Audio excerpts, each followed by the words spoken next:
បាទចូលស្រឡាញ់ព្រះជាម្ចាស់ឲ្យលើសអ្វីទាំងអស់បាទម៉ាកុសជំពូក12ខ28ដល់34បើសិនមកបងប្អូនឃើញអាចផ្ទៀងជាមួយនឹងខ្ញុំហើយខ្ញុំនឹងអាននោះមានអាចារ្យម្នាក់ចូលមកឮជជែកគ្នាក៏យល់ឃើញថាទ្រង់បានឆ្លើយត្រូវចំរួចគាត់ទូលសួរទ្រង់ថាក្នុងបញ្ញត្តិទាំងប៉ុន្មានតើមានបទណាសំខាន់ជាងគេទាំងអស់ព្រះយេស៊ូវមានបន្ទូលឆ្លើយថាឯបញ្ញត្តិដែលសំខាន់ជាងគេនោះគឺថាចូលស្ដាប់ចុះអ៊ីស្រាអែលអើយព្រះអង្គម្ចាស់ជាព្រះនៃយើងខ្ញុំទ្រង់ជាព្រះអង្គម្ចាស់តែមួយព្រះអង្គទ្រង់ហើយឯងត្រូវស្រឡាញ់ដល់ព្រះអង្គម្ចាស់ជាព្រះនៃឯងឲ្យអស់អំពីចិត្តអស់អំពីព្រលឹងអស់អំពីគំនិតហើយអស់អំពីកម្លាំងនៃឯងនោះហើយជាបញ្ញត្តិទី1ឯបញ្ញត្តិទី2ក៏បែបដូចគ្នាគឺថាត្រូវឲ្យស្រឡាញ់អ្នកជិតខាងដូចខ្លួនឯងគ្មានបញ្ញត្តិណាទៀតធំជាងបទទាំងពីរនេះទេអាចារ្យនោះក៏ទូលទ្រង់ថាមែនហើយលោកគ្រូលោកមានប្រសាសន៍ត្រូវណាស់ថាមានព្រះតែមួយហើយក្រៅពីទ្រង់គ្មានព្រះណាទៀតសោះហើយដែលស្រឡាញ់ទ្រង់អស់ពីចិត្តអស់ពីប្រាជ្ញាអស់ពីព្រលឹងនិងអស់ពីកម្លាំងហើយដែលស្រឡាញ់អ្នកជិតខាងដូចខ្លួនឯងនោះវិសេសលើសជាងអស់ទាំងដង្វាយដុតនិងយ៉ាញ់បូជាទាំងប៉ុន្មានទៅទៀតកាលព្រះយេស៊ូវបានឃើញថាគាត់ឆ្លើយដោយប្រាជ្ញានោះក៏មានបន្ទូលទៅគាត់ថាអ្នកមិនឆ្ងាយពីនគរព្រះទេរួចគ្មានអ្នកណាហ៊ានទូលសួរទ្រង់ទៀតឡើយបាទសូមសម្រុំចិត្តអធិដ្ឋានជាមួយនឹងខ្ញុំព្រះម្ចាស់យើងខ្ញុំអរគុណព្រះអង្គអរគុណសម្រាប់ព្រះបន្ទូលជាការដាស់តឿនក្រើនរំលឹកយើងខ្ញុំឲ្យយើងខ្ញុំស្គាល់អ្វីដែលព្រះអង្គសប្តិឲ្យយើងខ្ញុំធ្វើហើយសូមដឹកនាំយើងខ្ញុំក្នុងការសិក្សាព្រះបន្ទូលព្រះអង្គនៅថ្ងៃនេះហើយប៉ះពាល់ចិត្តយើងខ្ញុំហើយសូមឲ្យសេចក្តីស្រឡាញ់របស់យើងខ្ញុំបានកើនឡើងតាមរយៈអ្វីដែលយើងសិក្សានៅពេលនេះដែរយើងខ្ញុំសូមថ្វាយការទាំងអស់នេះក្នុងព្រះនាមព្រះម្ចាស់ព្រះយេស៊ូវគ្រីស្ទបាទខ្ញុំនឹងមិនលំអិតទៅលើទាំងអស់ហ្នឹងទេហើយខ្ញុំនឹងផ្ដោតទៅលើខ29ហើយយើងនឹងនិយាយគ្នាតាក់ទងទៅនឹង20ខ29តែយើងឃើញថាកន្លែងនេះគឺពេលដែលព្រះយេស៊ូវបានធ្វើដំណើរទៅទីក្រុងយេរូសាឡិមហើយនៅពេលនោះឯងពេលមុនដែលព្រះអង្គបានដើរទៅកន្លែងព្រះវិហារហើយកន្លែងព្រះវិហារនោះឯងគឺឃើញមានគេលក់ដូរឃើញលក់ដូរធ្វើមុខចំនួនជាច្រើនហើយនៅពេលនោះព្រះអង្គក៏ចាប់ផ្ដើមដេញគេឬក៏យកអីវ៉ាន់របស់គេដែលព្រះអង្គអត់សពអតីឲ្យគេធ្វើមុខចំនួននៅកន្លែងនោះហើយនៅពេលនោះឯងពួកអាចារ្យពួកច្បាប់ហ្នឹងក៏មានពេញចិត្តទៅចំពោះព្រះអង្គហើយគេព្យាយាមហើយគេដេញតាមគេដើរតាមព្រះអង្គហើយតាមស្ដាប់ហើយរកកន្លែងដើម្បីនឹងចាប់កំហុសព្រោះគេអត់ពេញចិត្តចំពោះព្រះអង្គទេហើយគេព្យាយាមចង់សម្លាប់ព្រះយេស៊ូវហើយគេក៏ព្យាយាមឲ្យអ្នកច្បាប់ទាំងប្រមាណហ្នឹងទៅស្ដាប់ថាតើព្រះយេស៊ូវនឹងនិយាយអីដែលខុសហើយគេនឹងរកដើម្បីនឹងចោទប្រកាន់ដល់ព្រះអង្គប៉ុន្តែគឺមុនដែលមកដល់កន្លែងនេះគេមានពួកសាដូស៊ីមួយដែលគេមិនបានជឿទៅលើថាអូយើងនឹងកើតឡើងជាថ្មីទេរូបយើងកើតហើយមិនយើងស្លាប់ហើយមិនមានរូបកាយកើតជាថ្មីទេប៉ុន្តែនៅពេលនោះគេក៏បានសួរព្រះអង្គតាក់ទងទៅនឹងអូបើសិនជាមានបងប្អូនស្រឡាញ់មានប្រពន្ធហើយអត់មានកូនស្លាប់ទៅហើយកូន5 6នាក់7នាក់អញ្ចឹងតើមានអីកើតឡើងអញ្ចឹងព្រះយេស៊ូវក៏បានឆ្លើយទៅត្រូវហើយពេញចិត្តទៅដល់ធ្វើឆ្លើយចំសំណួរយើងអានមិញហ្នឹងព្រះអង្គព្រះយេស៊ូវបានឆ្លើយចំសំណួរហើយដូច្នេះហើយគេក៏ចាប់ផ្ដើមសួរទៀតរកវិធីដើម្បីសួរព្រះអង្គព្រះយេស៊ូវថាតើព្រះយេស៊ូវនឹងឆ្លើយថាតើគ្រប់ទាំងបញ្ញត្តិទាំងប្រមាណហ្នឹងប្រហែលជា600ច្បាប់ជាងហ្នឹងតើច្បាប់ណាដែលសំខាន់ជាងគេដែលវិសេសជាងគេដែលសំខាន់ជាងគេហើយចឹងព្រះយេស៊ូវក៏បានមានបន្ទូលនៅក្នុងខ28 29យ៉ាងដូចនេះថានោះបាទនៅក្នុងខ29ព្រះយេស៊ូវមានបន្ទូលឆ្លើយថាឯបញ្ញត្តិដែលសំខាន់ជាងគេនោះគឺចូលស្ដាប់អ៊ីស្រាអែលអើយព្រះអង្គម្ចាស់ជាព្រះនៃយើងទ្រង់ជាព្រះអង្គម្ចាស់តែមួយព្រះអង្គទ្រង់ហើយទ្រង់ ហើយឯងត្រូវស្រឡាញ់ដល់ព្រះម្ចាស់ជាព្រះនៃឯងហើយអស់អំពីចិត្តអស់ពីព្រលឹងអស់ពីគំនិតនិងអស់ពីកម្លាំងនៃឯងបាទអញ្ចឹងយើងឃើញថាការស្រឡាញ់ព្រះអង្គគឺជាបញ្ញត្តិគឺជាបរិយាបញ្ជារបស់ផងព្រះអង្គអញ្ចឹងគ្រីស្ទបរិស័ទប្រហែលជាបងប្អូនដែលមិនបានដឹងប្រហែលជាអាចដឹងនៅពេលនេះហើយថាព្រះជាម្ចាស់សពហាតីឲ្យយើងស្រឡាញ់ព្រះអង្គហើយសំណួរនោះសួរថាតើសេចក្តីស្រឡាញ់របស់យើងយ៉ាងដូចម្តេចដែរទៅចំពោះព្រះអង្គបាទចំណងជើងដែលខ្ញុំដាក់សម្រាប់មេរៀននៅថ្ងៃនេះហើយខ្ញុំចង់ឲ្យបងប្អូនត្រឡប់ទៅវិញបានចាំនៅពាក្យនេះគឺពាក្យថាចូលស្រឡាញ់ព្រះជាម្ចាស់ឲ្យលើសពីអ្វីៗទាំងអស់បាទសូមបងប្អូនទាំងអស់គ្នាអាចនិយាយទៅអ្នកជិតខាងនៅគ្នាថាចូលស្រឡាញ់ព្រះជាម្ចាស់ឲ្យលើសអ្វីៗទាំងអស់បាទចូលស្រឡាញ់ព្រះជាម្ចាស់ឲ្យលើសអ្វីៗទាំងអស់បាទមកយើងដឹងហើយថាព្រះជាម្ចាស់សពហាតីឲ្យយើងស្រឡាញ់គឺស្រឡាញ់ទ្រង់តែមួយប៉ុណ្ណោះនៅកន្លែងនេះព្រះយេស៊ូវបានដកស្រង់នៅក្រឹតវិន័យដែលមានចែងនៅក្នុងចោទយកថាជំពូកទី6យើងអាចបើកមើលដើម្បីនឹងថាតើព្រះយេស៊ូវបានដកចេញមកពីចោទយកថាជំពូក6ខ4បាទចោទយកថាជំពូក6ខ4ខ្ញុំនឹងអានជូន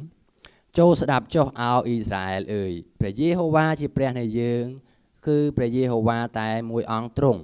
ត្រូវឲ្យឯងស្រឡាញ់ព្រះយេហូវ៉ាជាព្រះនៃឯងឲ្យអស់ពីចិត្តអស់ពីព្រលឹងហើយអស់ពីកម្លាំងឯងសេចក្តីទាំងនេះដែលអញបង្គាប់ដល់ឯងនៅថ្ងៃនេះ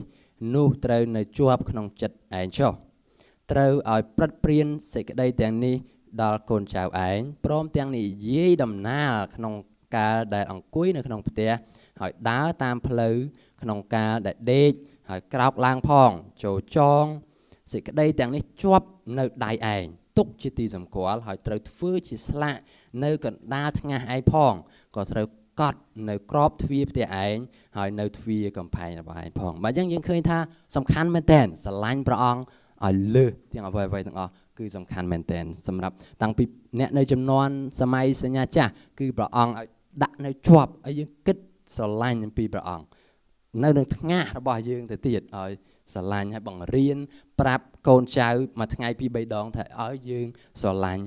អញ្ចឹងខ្ញុំនឹងមិននិយាយរៀបរាប់ថាហេតុអីបានវាសំខាន់ត្រូវស្រឡាញ់ព្រះអង្គនោះទេប៉ុន្តែខ្ញុំនឹងនិយាយថាតើសេចក្តីស្រឡាញ់របស់យើងយ៉ាងម៉េចហើយថាតើអ្វីដែលធ្វើឲ្យយើងបាត់នៅសេចក្តីស្រឡាញ់របស់យើងទៅចំពោះព្រះអង្គបើយើងឃើញហើយថាព្រះអង្គសពហត្ថេយើងស្រឡាញ់តែព្រះអង្គមួយប៉ុណ្ណោះនៅខគម្ពីរនិកាយមេណាំងក៏បាននិយាយដែរថាអត់ព្រះអង្គឲ្យយើងស្រឡាញ់ព្រះអង្គតែមួយគត់អត់ឲ្យមានព្រះឯណានៅចំពោះយើងទៀតទេហើយអត់មានឲ្យសង់រូបសំណាកឯណាដើម្បីនឹងថ្វាយបង្គំនោះដែរអញ្ចឹងយើងឃើញថាព្រះអង្គសពហត្ថេឲ្យយើងស្រឡាញ់ប៉ុន្តែតើយើងដឹងហើយថាពេលដែលដំបូងឡើយយើងស្រឡាញ់ព្រះអង្គប្រហែលជាចាប់ផ្ដើមដំបូងឡើយមានភាពឆេះឆួលមែនទែនឃើញព្រះអង្គទទួលសេចក្តីសង្គ្រោះចាប់ផ្ដើមមានអំណរចាប់ផ្ដើមមានសេចក្តីស្រឡាញ់ទៅចំពោះព្រះអង្គប៉ុន្តែនៅពេលដែលពេលវេលាចេះតែកន្លងផុតទៅបន្តិចម្ដងអាចធ្វើឲ្យយើងនឿយណាយហើយព្រះគម្ពីរក៏បានចែងយ៉ាងច្បាស់ថានៅក្នុងព្រះគម្ពីរម៉ាថាយបាននិយាយនៅក្នុងខចំពុក24ថាមានដោយសារតែមានការលំបាកមានការបៀតបៀនហើយមានមនុស្សជាច្រើនបានរសាយចិត្តសេចក្តីស្រឡាញ់របស់គេទៅចំពោះព្រះអង្គបានរសាយចិត្តទៅហើយដែរអញ្ចឹងដូចគ្នាដែរនៅក្នុងជីវិតរបស់យើងប្រហែលជាខ្ញុំមិនដឹងបងប្អូនមួយចំនួនប្រហែលជានៅតែស្រឡាញ់មានអំណរជាមួយនឹងព្រះអង្គល្អល្អឿនជាមួយនឹងព្រះអង្គប៉ុន្តែសម្រាប់ខ្ញុំផ្ទាល់ពេលខ្លះខ្ញុំមានអារម្មណ៍ថាហាក់ដូចជារសាយពេលខ្លះហាក់ដូចជាមានអារម្មណ៍នឿយណាយមានមូលហេតុជាច្រើនដែលអាចធ្វើឲ្យយើងមានអារម្មណ៍នឿយណាយពេលខ្លះយើងមានដោយសារតែភាពលំបាកនៅក្នុងជីវិតប្រហែលជាបងប្អូនជួបប្រទះនៅភាពខ្វះខាតប្រសិនបើព្រះអង្គល្អព្រះអង្គខ្ញុំស្រឡាញ់ព្រះអង្គហេតុអីបានព្រះអង្គឲ្យខ្ញុំវេទនាលំបាកហើយប្រហែលជាបងប្អូនយើងមួយចំនួនប្រហែលជាមានជំងឺ hạt ấy miền bánh ha miền chừng mưa là hột hay ta ở trong giờ lành bà ông dạng đôi mà đại tử miền bánh ha rồi hột phải chỉ bằng phone mua chùm nuôn chập đam giờ lành bà ông pi bà ông à than chlau top oh hallelujah nhưngสบายmiền âm no this is the day ngàyนี้chỉทั้งไงบรรดาดาลเปลแสดงอธิษฐานบ่ยังbà ôngอัดชลอยตอบยังจับดามมีอารมณ์ฮัดไอ้bà ôngฮัดไอ้บางทีbà ông mìnhชลอยตอบในสำนวนโปรบ่ยังให้bàให้ที่มีเนี่ยคลาติดก็ได้ซาแต่มีขับบะตึกเจ็ดหรือก็มีเอาไว้มวยได้ยังจังบานปันแต่อัดบานสำหรับยังจับดามบะตึกเจ็ดไปจะยังจังบานเอาไว้มวยคลังเมนเทนอธิษฐานรอบสับชนำปันแต่อัดบานยังจับดามบะตึกเจ็ดให้นับเป็นเอาเองจับดามยังมีอารมณ์ท่ารสายเจ็ดมันติดมันดอกมันติดมันดอกมันติดมันดอกปันแต่ថ្ងៃនេះយើងនឹងចង់ជាការក្រើនរំលឹកដល់បងប្អូនជាថ្មីម្ដងទៀតថាព្រះអង្គសពហាតីឲ្យយើងស្រឡាញ់ព្រះអង្គហើយយើងដឹងហើយថាសេចក្តីស្រឡាញ់ទៅចំពោះព្រះអង្គគឺជាការមិនមែនជាការងាយស្រួលទេពេលខ្លះយើងផ្ដោត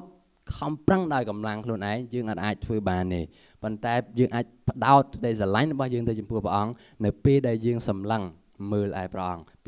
ពីអ្វីដែលព្រះអង្គបានធ្វើនៅក្នុងជីវិតរបស់យើងនោះយើងនឹង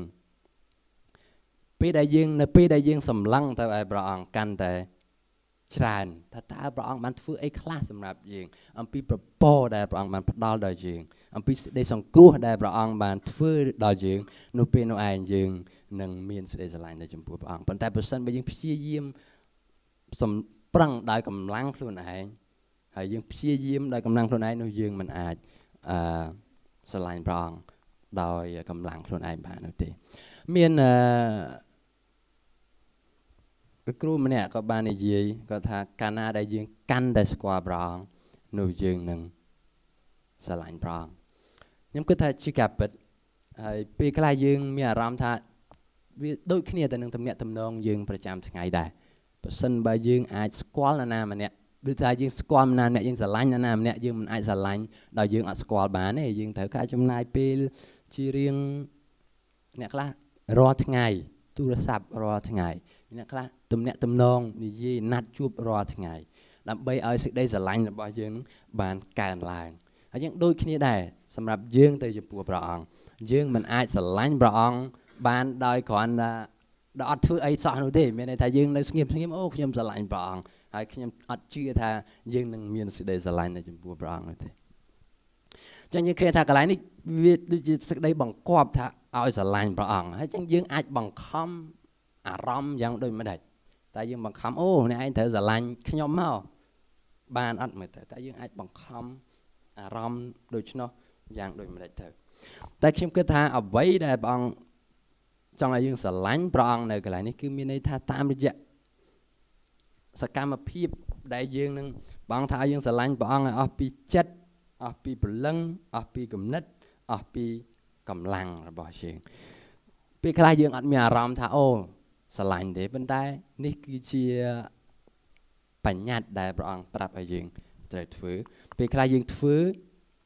ដូចគ្នាដែរតាក់ទងទៅនឹងសេចក្តីស្រឡាញ់គឺថានៅក្នុងក្រុមគ្រួសារពេលខ្លះយើងមានអារម្មណ៍ថានៅជាមួយគ្នាយូរទៅយើងដដែលយើងមានអារម្មណ៍ថាដូចជាឆ្ងាយហាក់ដូចជានឿយណាយប៉ុន្តែយើងនៅនឹកចាំពីអ្វីដែលព្រះអង្គបានមានបន្ទូលថាចូលឲ្យយើងស្រឡាញ់ប្រពន្ធរបស់យើងនៅពេលនោះឯងយើងធ្វើមិនមែនដោយអារម្មណ៍ដោយពឹងផ្អែកលើអារម្មណ៍នោះទេព្រោះអារម្មណ៍របស់យើងពេលខ្លះឡើងពេលខ្លះចុះពេលខ្លះឡើងប៉ុន្តែយើងពឹងផ្អែកទៅលើគោលការណ៍នៅព្រះបន្ទូលរបស់ផងព្រះអង្គថាឲ្យយើងស្រឡាញ់ព្រះអង្គដូចជាព្រះអង្គស្រឡាញ់ពួកជំនុំដែរអញ្ចឹងជាការមួយចោះចូលស្ដាប់បង្គាប់ទៅចំពោះព្រះអង្គហើយយើងធ្វើការនោះហើយខ្ញុំគិតថានៅពេលដែលយើងចាប់ផ្ដើមធ្វើសកម្មភាពទៅយើងបង្ហាញសេចក្តីស្រឡាញ់ទៅចំពោះអ្នកណាម្នាក់ដែលយើងត្រូវដែលស្រឡាញ់ហ្នឹងទៅវាយើងជាប្តីប្រពន្ធយើងបង្ហាញទៅចំពោះប្រពន្ធរបស់យើងឬក៏ប្តីរបស់យើងនោះយើងនឹងមានអារម្មណ៍នឹងមកតាមក្រោយអញ្ចឹងដូចគ្នាដែរទៅចំពោះព្រះអង្គប្រហែលជាយើងមានអារម្មណ៍ពេលខ្លះដូចជានឿយណាយហាក់ដូចជាឆ្ងាយដោយសារតែពេលវេលាចេះតែកន្លងផុតទៅដោយសារសកម្ម កាលៈទេសៈកំពុងតែកើតឡើងទៅដែលកំពុងតែកើតឡើងហាក់ដូចជាមិនត្រូវទៅតាមអ្វីដែលយើងត្រូវការហើយនោះយើងក៏ចាប់ផ្ដើមបាត់បង់នៅសេចក្តីស្រឡាញ់បាទអញ្ចឹងអ្វីដែលជាការមួយរំលឹកហើយនឹងដាស់តឿនម្ដងទៀតថាចូលឲ្យយើងស្រឡាញ់ព្រះអង្គឲ្យលើសអំពីអ្វីផ្សេងទៀតបាទយើងដឹងហើយថាស្រឡាញ់ព្រះអង្គឲ្យអស់អំពីចិត្តមានការបញ្យល់ផ្សេងគ្នាអ្នកខ្លះគេបំបែកស្រឡាញ់ព្រះអង្គអស់ពីចិត្តអញ្ចេះស្រឡាញ់អស់ព្រលឹងអញ្ចេះស្រឡាញ់អស់ពីគំនិតអញ្ចេះនិងស្រឡាញ់អស់ពីកម្លាំងយ៉ាងដូចនេះគឺថាចិត្តគឺជាមជ្ឈមណ្ឌលដែលបង្ហាញអំពីអារម្មណ៍បង្ហាញពីសេចក្តីស្រឡាញ់ចិត្តប៉ុន្តែគេថាយើងអាចចង្អុលពេលដែលយើងនិយាយថាចិត្តយើងអាចចង្អុលមកទ្រូងបានយើងបេះដូងយើងបានចិត្តនិយាយពីស្រឡាញ់អស់ពីគំនិតបានយើងអាចចង្អុលទៅក្បាលរបស់យើងថាយើងស្រឡាញ់អស់ពីគំនិតប៉ុន្តែដល់ពេលយើងស្រឡាញ់ឲ្យអស់អំពីព្រលឹងយើងចង្អុលទៅកន្លែងណាបាទសម្រាប់ខ្ញុំគិតថាគឺស្រឡាញ់ឲ្យលើសអំពីអ្វីទាំងអស់ខ្ញុំនឹងមិនបែងចែកមួយទេគឺមានន័យថាឲ្យយើងស្រឡាញ់ព្រះអង្គអស់អំពីខ្លួនយើងនឹងតាំងពីចិត្តតាំងពីគំនិតតាំងពីអារម្មណ៍ពេលយើងគិតអំពីព្រះអង្គពេលយើងធ្វើអ្វីក៏ដោយគឺយើងធ្វើចេញពីការស្រឡាញ់ព្រះអង្គខ្ញុំដឹងថាជាពិសេសពេលអ្នកដែលធ្លាប់មានសេចក្តីស្នេហាហើយបើសិនបើយើងគេហៅថា fall in love ភាសាអង់គ្លេសមានថាធ្លាក់ក្នុងស្នាលងស្នេហ៍របស់នរណាម្នាក់អញ្ចឹងយើងចាប់ផ្ដើមគិតពេលថ្ងៃពេលរៀបចូលគេងគិតចាប់ផ្ដើមគិតពេលភ្ញាក់ពីគេងឡើងយើងគិតពីគាត់ហើយពេលអ្វីដែលយើងចង់ធ្វើគឺធ្វើបានល្អសម្រាប់គាត់ហើយស្អីក៏ដោយគឺបែកភ្ញាក់ឡើងឬក៏ពេលខ្លះមាន message មានទូរស័ព្ទមាន email មាន Facebook គឺយើងចាប់ផ្ដើមបង្ហាញសេចក្តីស្រឡាញ់របស់យើងឲ្យលើសប៉ុន្តែយើងត្រូវតែប្រយ័ត្នព្រះគម្ពីរបាននិយាយថាយើងមិនត្រូវមានព្រះឯណា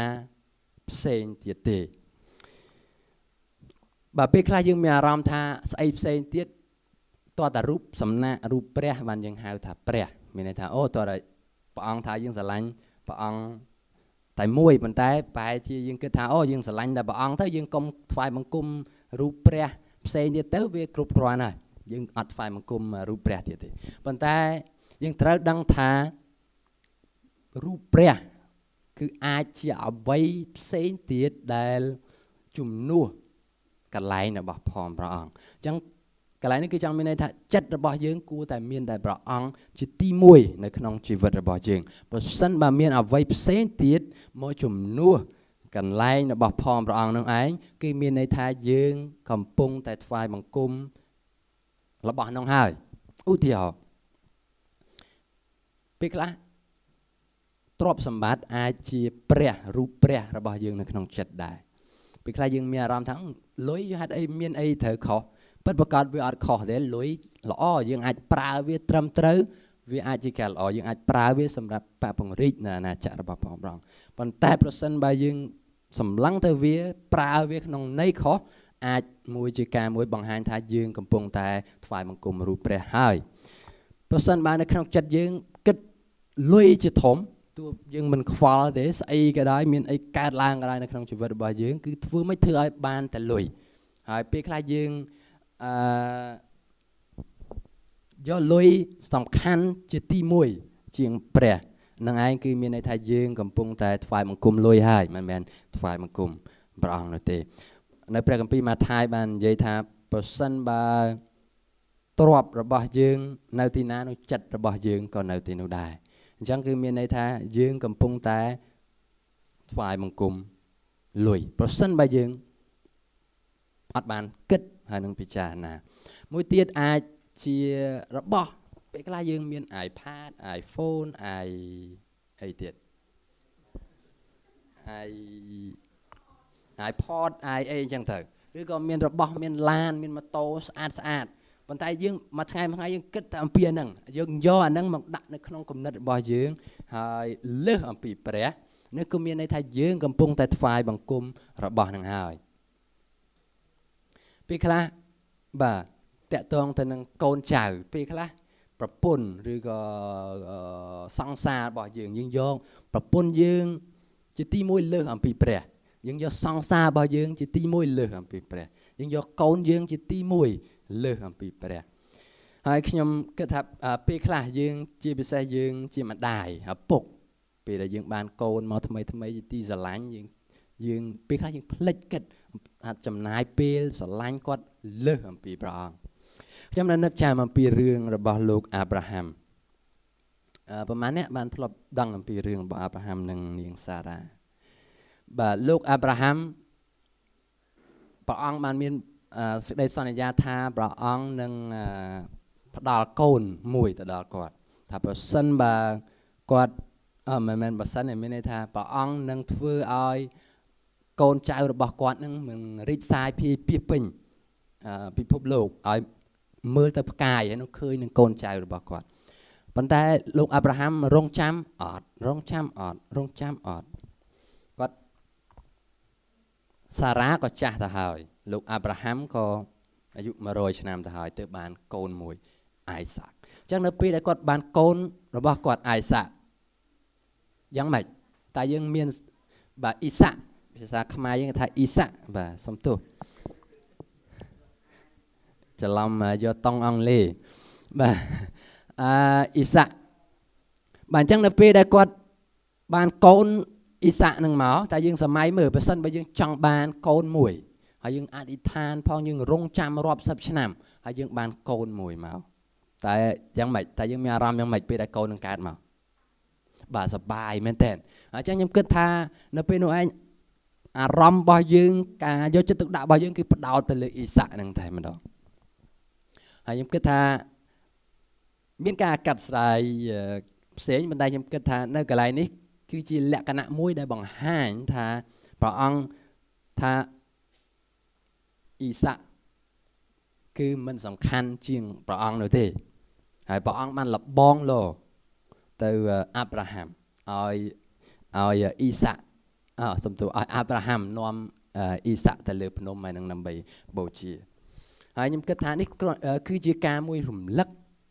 ដល់គាត់មិនមែនគ្រាន់តែជាការតេស្តអំពីសេចក្តីជំនឿរបស់គាត់ប៉ុណ្ណោះទេមិនចង់រំលឹកដល់គាត់ថាពេលខ្លះកូនអាចជាព្រះនៅក្នុងជីវិតរបស់យើងអាចថ្វាយបង្គំកូនរបស់យើងមិនមែនថ្វាយបង្គំដោយរូបភាពបង្ហាញតែអញ្ចឹងទេប៉ុន្តែមានន័យថាអ្វីទាំងអស់គឺនៅក្នុងគំនិតរបស់យើងគឺកូនហើយប៉ុន្តែអាប់រ៉ាហាំបានប្រឡងជាប់នៅការនោះគឺមានន័យថាគាត់ស្រឡាញ់ព្រះអង្គហើយធ្វើតាមព្រះអង្គទុកចិត្តព្រះអង្គថាព្រះអង្គទ្រង់នឹងធ្វើការព្រះអង្គប្រទានឲ្យកូននោះព្រះអង្គនឹងមានផែនការអីមួយផ្សេងទៀតហើយព្រះអង្គពិតប្រាកដព្រះអង្គបានប្រទានឲ្យមានកូនជាមួយដើម្បីជំនួសបាទនេះគ្រាន់តែជាការមួយបង្ហាញថាពេលខ្លះយើងស្រឡាញ់អ្វីមួយលើសអំពីព្រះអង្គបាទពេលខ្លះយើងអាចបាទមានច្រើនអាចតាក់ទងនឹងកីឡាជាពន្ធកិច្ចពេលខ្លះយើងស្រឡាញ់កីឡាខ្លាំងយើងធ្វើអីគិតតែពីកីឡាប៉ុន្តែយើងយកវាទៅជំនួសទៅព្រះអង្គពេលខ្លះពន្ធកិច្ចអាចជាជំនួសអាចពេលខ្លះយើងមានអារម្មណ៍ថាអូខ្ញុំបម្រើព្រះអង្គតាប៉ុន្តែវាខុសវាអាចការបម្រើរបស់យើងវាចេញអំពីការមួយផ្សេងអាចចេញអំពីការដែលយើងភ្លេចអំពីព្រះអង្គប៉ុន្តែយើងបែរជាធ្វើពន្ធកិច្ចដែលក្នុងគំនិតមួយផ្សេងពីនឹងទៅវិញបាទដូច្នេះអ្វីដែលជាការដាស់តឿនការរំលឹកហើយស្របពេលនឹងកាលៈទេសៈនេះផងដែរនោះគឺខ្ញុំចង់ឲ្យយើងបានសម្លឹងទៅឯព្រះអង្គឡើងវិញហើយស្រឡាញ់ព្រះអង្គឲ្យលើសអំពីអ្វីទាំងអស់តែយើងអាចមើលឃើញយ៉ាងដូចម្ដេចថាធ្វើម៉េចយើងដឹងថាអូគាត់នឹងស្រឡាញ់ព្រះអង្គឬក៏អត់ពេលខ្លះអូធ្វើម៉េចដើម្បីខ្ញុំដឹងថាខ្ញុំកំពុងតែស្រឡាញ់ព្រះអង្គឬអត់ឬក៏ខ្សោយឬក៏យ៉ាងម៉េចខ្ញុំអាចមើលមិនឃើញព្រោះស្រឡាញ់វាមើលអត់ឃើញធ្វើម៉េចដើម្បីយើងអាចដឹងថាអូគាត់ស្រឡាញ់ព្រះអង្គ nhưng cứ tham miên sanh nhà khác khác đại dương ai bằng hai thay dương sờ lạnh bỏng dương ai đăng thảo ô quạt sờ lạnh bỏng đứa dương ai check mưa luôn ấy nhưng cứ tham này cứ chỉ pe mùi lỏ đại dương ai check mưa luôn ấy ta dương sờ lạnh bỏng này đượcนี่คนไทยจีการคลักล้านมีชาญที่มันได้ยังกิดท่าทรูยังไอ้บางห้างท่ายังสลายบรองคือในปีได้ยังดับมันกว่าบรองยังสลายบรองคือในปีได้ยังดับมันกว่าบรองแบบไปสู้บานเยแต่การสระบบพร้อมบรองท่าเปอร์เซ็นต์บาไอ้สลายขยมนู้โจยดับตามปัญญาระบบขยมยังการดับมันกว่าบรองคือจีการบางห้างปีการสลายบรองสำนวนสู้ท่าตายังกำปุงแต่สดับมันกว่าบรองได้หรือเตแบบมีสัญญาโมติคือมีในไทยยังไปได้ยังสลายบรองคือยังบำราบรองไปใครยังมีอารมณ์ท่าโอ้ขยมบำราบรองอาจิกามวยมันจันปีการสลายบรองได้ไปใครยังฟื้นจันยังปีกัตตาปะเกตไปใครคลุ้นเองตัวไปใครยังมีอารมณ์ท่าโอ้ขยมจีครูกงวิลขยมเท่าแต่อ่านไปคัมภีร์โอ้ขยมเท่าแต่นอมโมเกชีกุมรูเกโอ้ขยมเถอแต่โจรวมกรุบแตงการอธิษฐานทานตอมอธิษฐานจำเยี่ยมอธิษฐานใส่จังเถอะจังคนใต้พระองค์บานเลิกขยมทาโจฟื้นการต่างๆนู้เจนปีสิได้จะลายพระองค์มันแมนฟื้นดำใบตาเจียกัดตาปะเกจโอ้นู้จีกัดตาปะเกจระบอกขยมคนใต้การได้ยิงสลายพระองค์นู้อาการนู้หนึ่งเจนมาออโตเมติกถ้าយើងនឹងបម្រើព្រះអង្គព្រោះព្រះអង្គទ្រង់គឺជាចៅវាយរបស់យើងព្រះអង្គបានទិញយើងមកក្នុងតម្លៃមួយហើយដូច្នេះយើងនឹងបម្រើព្រះអង្គដោយអូតូម៉ាទិកចេញដោយសេចក្តីអំណរហើយបើយើងស្រឡាញ់ព្រះអង្គនោះយើងនឹងទុកចិត្តព្រះអង្គយើងនឹងទុកចិត្តព្រះអង្គកាលណាយើងស្រឡាញ់អ្នកណាម្នាក់ក៏ដោយមិនចាំថាព្រះអង្គទេយើងនឹងទុកចិត្តនៅម្នាក់នោះយើងទុកចិត្តយើងហ៊ានលះបង់យើងហ៊ានថ្វាយស្អីទាំងអស់អញ្ចឹងសេចក្តីស្រឡាញ់ដែលបង្ហាញគឺយើងទុកចិត្តព្រះអង្គសំណួរសួរថាតើយើងទុកចិត្តព្រះអង្គដែរឬទេបាទមួយទៀតការដែលយើងបង្ហាញថាយើងស្រឡាញ់ព្រះអង្គគឺតាមរយៈការដែលយើងប្រកបជាមួយនឹងព្រះអង្គយើងស្រឡាញ់ព្រះអង្គយើងនឹងប្រកបជាមួយព្រះអង្គនិយាយឲ្យដែលកាលណាយើងស្រឡាញ់នរណាម្នាក់យើងគេហៅថា date ភាសាខ្មែរសម័យទំនើបគេថា dating អញ្ចឹងមានន័យថាយើងកាលណាយើងស្រឡាញ់យើងចាប់ផ្ដើមណាត់ជួបចំណាយពេលសំណួរសួរថាតើយើងចំណាយពេលជាមួយនឹងព្រះអង្គដែរឬទេតើយើងមាន dating ជាមួយនឹងព្រះអង្គដែរឬទេតើយើងណាត់ជួបជាមួយនឹងព្រះអង្គដែរឬទេបាទដើម្បីឲ្យយើងអាចរីកចម្រើនអាចស្គាល់ព្រះអង្គកាន់តែច្បាស់ឡើងគឺត្រូវចំណាយពេលជាមួយព្រះអង្គពេលខ្លះយើងមានអារម្មណ៍ថាអូព្រះអង្គគឺជាព្រះមួយដែលនៅលើអាកាសវិហារដែលនៅឆ្ងាយពីយើងប៉ុន្តែព្រះអង្គមិនមែនដូចជាព្រះដទៃទេគឺព្រះអង្គចង់មានទំនាក់ទំនងជាមួយនឹងយើងអញ្ចឹងហើយបានជាព្រះអង្គបញ្ជូនព្រះរាជបុត្រារបស់ព្រះអង្គដើម្បីសុគតនៅលើជាឆ្កាងដើម្បីឲ្យយើងមានទំនាក់ទំនងឡើងវិញជាមួយនឹងព្រះអង្គអញ្ចឹងព្រះអង្គចង់មានទំនាក់ទំនងជាមួយនឹងយើងសំណួរសួរថាតើយើងមានអំណរនឹងប្រកបជាមួយនឹងព្រះអង្គដែរឬទេនេះគឺជាការមួយបង្ហាញថាតើយើងស្រឡាញ់ព្រះអង្គដែរឬអត់យើងស្រឡាញ់ព្រះអង្គយើងនឹងថ្វាយបង្គំព្រះអង្គសរសើរដំណើរព្រះអង្គពេលដែលយើងមកថ្វាយបង្គំរាល់ថ្ងៃអាទិត្យតើយើងមកចេញអំពីការដែលយើងស្រឡាញ់ព្រះអង្គឬក៏ដោយសារនេះជាទួនាទីរបស់ខ្ញុំត្រូវតែមកដោយសារតែមិត្តភ័ក្តិរបស់ខ្ញុំប្រហែលជាគេនឹងទូរស័ព្ទទៅខ្ញុំឬក៏សួរអមិចខ្ញុំត្រូវតែមកឬក៏ខ្ញុំអានោះតែខ្ញុំមិនមកទេប្រហែលជាបាយនេះខ្ញុំថាចេះថាចុះសំណួរសួរថាតើយើងមកថ្វាយបង្គំព្រះអង្គចេញពីសេចក្តីស្រឡាញ់ព្រះអង្គឬដោយសារតែសម្ពាធពីណាមួយប្រសិនបើយើងមកថ្វាយបង្គំព្រះអង្គអត់ចេញអំពីសេចក្តីស្រឡាញ់ព្រះអង្គទេនោះវាអត់ន័យប្រសិនបើយើងស្រឡាញ់ព្រះអង្គយើងនឹងថ្វាយទៅចំពោះព្រះអង្គប្រសិនបើយើងស្រឡាញ់ព្រះអង្គយើងនឹងថ្វាយទៅចំពោះព្រះអង្គយើងនឹងមិនមានការស្ទាក់ស្ទើរក្នុងការថ្វាយទៅចំពោះព្រះអង្គនោះទេនៅពេលដែលយើងស្រឡាញ់ព្រះអង្គហើយដូច្នេះហើយបានជាអរគុណព្រះអង្គដែរហើយខ្ញុំជឿជាក់ថាបងប្អូនទាំងអស់គ្នាស្រឡាញ់ព្រះអង្គហើយខ្ញុំឃើញថាបងប្អូនចេះថ្វាយហើយ យើងឃើញថាពួកជំនុំរបស់យើងមានដំណើរការទៅដោយសារតែបងប្អូនស្រឡាញ់ព្រះអង្គហើយថ្វាយទៅចំពោះព្រះអង្គហើយយើងអាចដំណើរការទៅបានហើយនេះចំណុចនេះមួយដែលខ្ញុំសង្កេតឃើញនៅក្នុងពួកជំនុំរបស់យើងបានមានការរីកចម្រើនក្នុងការថ្វាយទៅចំពោះព្រះអង្គនេះគឺជាសញ្ញាមួយក្នុងចំណោមសញ្ញាផ្សេងទៀតដែលបង្ហាញថាយើងស្រឡាញ់ព្រះអង្គបើមានមួយទៀតបើសិនបើយើងស្រឡាញ់ព្រះអង្គយើងនឹងការពារព្រះអង្គចង់មានន័យថាម៉េចស្រឡាញ់ព្រះអង្គយើងនឹងការពារព្រះអង្គបើសិនបើយើងស្រឡាញ់ព្រះអង្គនោះយើងនឹងការពារព្រះអង្គបើសិនបើមានគេនិយាយអូទៅជឿអីពួកយេស៊ូទៅជឿអីពួកនឹងសាសនាបរទេសឬអីអញ្ចឹងយើងចាប់ផ្ដើមឈរមានន័យថាយើងការពារអូមិនអញ្ចឹងទេមិនមែនជាសាសនាទេជឿព្រះអង្គគឺជាការមានទំនាក់ទំនងដោយផ្ទាល់ជាមួយនឹងព្រះដ៏ពិតនេះអានឹងឯងគឺយើងការពារព្រះអង្គនៅពេលដែលគេនិយាយអ្វីទាស់នឹងព្រះអង្គយើងការពារព្រះអង្គដូចគ្នាដែរដែលយើងស្រឡាញ់អ្នកណាម្នាក់សិនមកមានអ្នកណាមកចង់ជីកកបែលជីអីយើងការពារម្នាក់នោះមិនអញ្ចឹងដូចយ៉ាងដូចគ្នាដែរយើងស្រឡាញ់ព្រះអង្គយើងការពារព្រះអង្គយើងស្រឡាញ់ព្រះអង្គយើងនឹងសញ្ជឹងគិតទៅលើព្រះបន្ទូលរបស់ផងព្រះអង្គបាទបើសិនបើយើងស្រឡាញ់ព្រះអង្គយើងសញ្ជឹងគិតលើព្រះបន្ទូលព្រះអង្គខ្ញុំនឹកចាំអំពីកាលដែលដំបូងឡើយយើងជាមួយនឹងប្រពន្ធរបស់ខ្ញុំយើងចាប់អារម្មណ៍ស្រឡាញ់អីអញ្ចឹងទៅយើងក៏ចាប់ផ្ដើមផ្ញើសារទៅវិញទៅមកអញ្ចឹងទៅអញ្ចឹងនៅពេលនោះឯងនៅពេលដែលយើងថាអូ I miss you អញ្ចឹងយើងចាប់ផ្ដើមសញ្ជឹងគិតរាល់ថ្ងៃអូភ្ញាក់ឡើងអូគេ miss ខ្ញុំដែរខ្ញុំគេអញ្ចឹងទៅបាទ miss ហ្នឹងមានន័យថានឹកបាទសំទោសសម្រាប់អ្នកដែលអត់ចេះអង់គ្លេសថា miss ហ្នឹងមានន័យថានឹកអូគាត់នឹកខ្ញុំបាទអញ្ចឹងដូចគ្នាដែរព្រះអង្គបានទុកព្រះបន្ទូលរបស់ផងព្រះអង្គជាសម្បត្តិស្នេហាសម្រាប់យើងឲ្យយើងសញ្ជឹងគិតទៅចំពោះព្រះអង្គសំណួរសួរថាតើយើងសញ្ជឹងគិតព្រះបន្ទូលព្រះអង្គដែរឬទេហើយការសញ្ជឹងគិតព្រះបន្ទូលព្រះអង្គគឺបង្ហាញថាយើងស្រឡាញ់ព្រះអង្គយើងចង់ស្គាល់ព្រះអង្គបន្ថែមទៀតយើងសញ្ជឹងគិតពិភាក្សាថា